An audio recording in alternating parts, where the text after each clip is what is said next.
Senhor presidente dos trabalhos desta sessão, nobre deputado Geraldo Pudim, senhoras deputadas presentes, senhores deputados presentes, funcionários, imprensa, companheiros e companheiras que ocupam as dependências da galeria, aqueles que nos assistem pela TV Relege e aqueles que nos acompanham pelas redes sociais.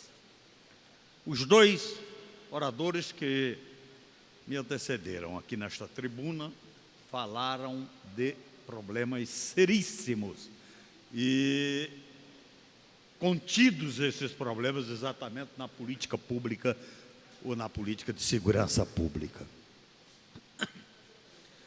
A questão, no deputado Tio Carlos, não é só segurança pública. Eu quero que alguém me aponte uma política pública desse estado do Rio de Janeiro que esteja contente. Uma sequer. Eu quero que me aponte. E certa vez, aqui até eu falei que o governador do estado estava totalmente desbussolado. Mas não é só desbussolado, está pior do que isso. E é claro que por conta das crises existentes. São inúmeras as crises. A crise não é só crise política, não é só crise econômica. A crise política, inclusive, ela existe em função da deslegitimação dos nossos governos. O governo do Estado é deslegitimado, assim como o governo da União também é deslegitimado. As manifestações que estão a acontecer neste país, nesse estado e nesta cidade, é uma demonstração exatamente da insatisfação da população, do cidadão, da cidadã do nosso país, do nosso estado e da nossa cidade. Lamentável.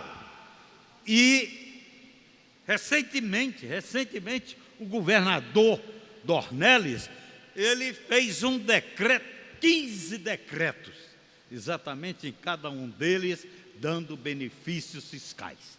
Benefícios fiscais estes que qualquer pessoa hoje, a forma como como são dados os benefícios fiscais, todo mundo faz a crítica em cima disto, dizendo que não está contribuindo de forma positiva para a saída de qualquer coisa que aconteça, principalmente de crise. Nós não podemos de forma alguma admitir, por exemplo, hoje mesmo eu vi, estava lendo lá, 2017, 2018, 2019, 32,5 bilhões de reais dados de benefícios fiscais. E nós já afirmamos aqui, desta tribuna, várias vezes, que nós não somos contra benefícios fiscais. Nós queremos é que haja uma política correta para isto. Nós queremos que haja exatamente uma definição, qual é o objetivo do benefício fiscal. Qual a contrapartida deste benefício fiscal? Qual é a avaliação que se faz deste benefício fiscal, exatamente para se chegar à conclusão se está certo ou não este tipo de política adotada pelo governo. Mas ouvidos mocos é a resposta que nos dá exatamente o governo do Estado. E agora, é claro, do jeito que se encontra, não entra na cabeça de ninguém um governo de Estado que não tem planejamento. Dentro da sua casa, qualquer cidadão, por mais simples que seja, por menor poder aquisitivo que possua, se ele não fizer o planejamento, as coisas dentro da casa dele não vão andar bem. Agora imagine o Estado sem planejamento. Aí é complicado. Então diz que quer adotar uma política de ajuste fiscal. Esta casa, inclusive, aqui, já compreendeu, demonstrou a sua compreensão, aprovando várias matérias, mas a gente não vê de forma alguma o resultado delas, de forma concreta, na prática, no dia a dia, porque tem que chegar no dia a dia. E agora o que acontece? A gente está recebendo a notícia, já chegou aqui na casa, exatamente uma matéria, onde o executivo, de cima para baixo, monocraticamente,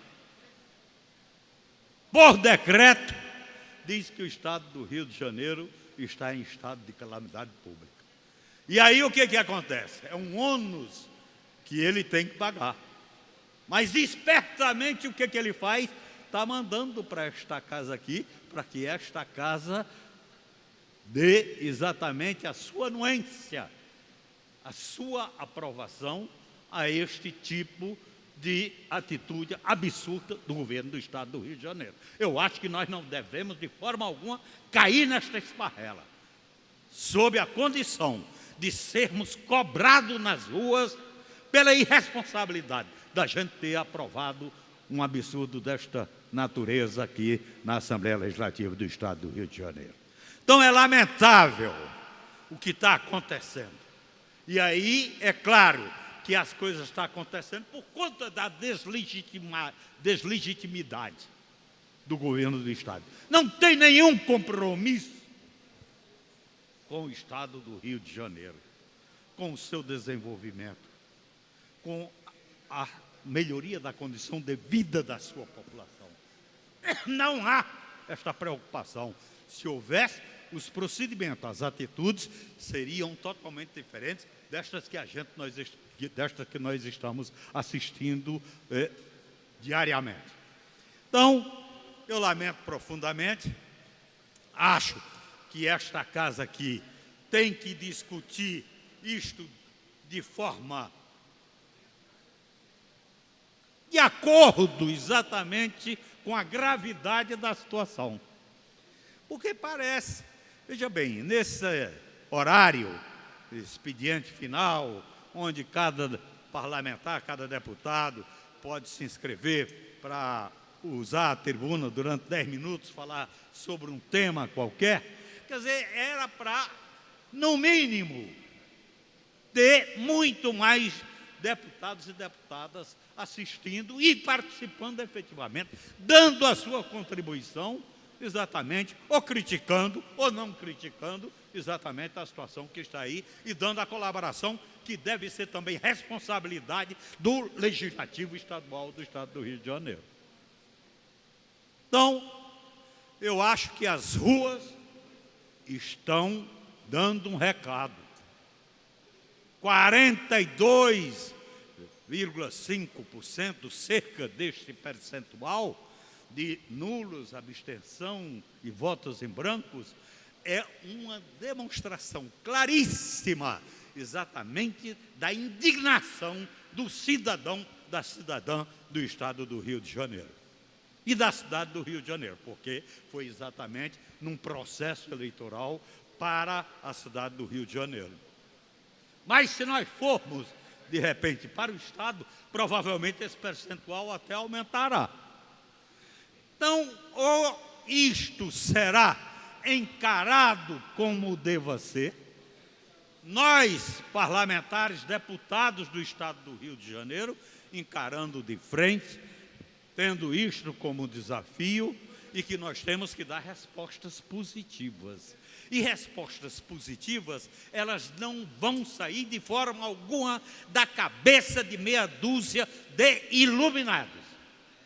A saída é coletiva. A saída é coletiva, tio Carlos. Nobre deputado tio Carlos. A saída é que, se não for coletiva, não vai ter saída. Não vai ter saída. Então, é isto do governador ficar fazendo decreto, calamidade pública, depois decreto exatamente para fazer a doação de benefícios fiscais, sem critério, sem contrapartida, sem monitoramento, sem avaliação, sem a conclusão de que se realmente está certo ou está errado o subsídio que foi dado, nós vamos dar com os burros na água. E mais, para concluir, também o equilíbrio das nossas finanças, ou a melhoria do Estado do Rio de Janeiro em relação aos recursos que devam ter disponibilizados, exatamente para atender necessidades básicas da população, não é também só pela via do econômico. Tem que ser pela via do econômico, tem que ser pela via do social, tem que ser pela via do institucional. O institucional, poucas são as vozes que se levantam em relação a esse institucional. Há necessidade urgente de se fazer uma radical mudança na política de administração do Estado do Rio de Janeiro, sob pena de nunca termos a condição de sair desta crise e, quem sabe, o sacrifício das pessoas, dos seres humanos, o sacrifício dos servidores, o sacrifício dos profissionais da educação, o sacrifício dos profissionais da saúde, esses servidores públicos que estão pagando uma conta que não deram a mínima contribuição para que ela de fato existisse. De maneira que lamento profundamente e voltarei outros dias exatamente a fazer esta discussão, porque eu acho que nós temos que encarar, não só com seriedade, mas acima de tudo com responsabilidade, a situação em que a gente vive, e não podemos de forma alguma abdicar do nosso dever de contribuir para a saída das crises existentes no Estado do Rio de Janeiro. Eram essas as considerações que eu gostaria de fazer, senhor presidente. Muito obrigado.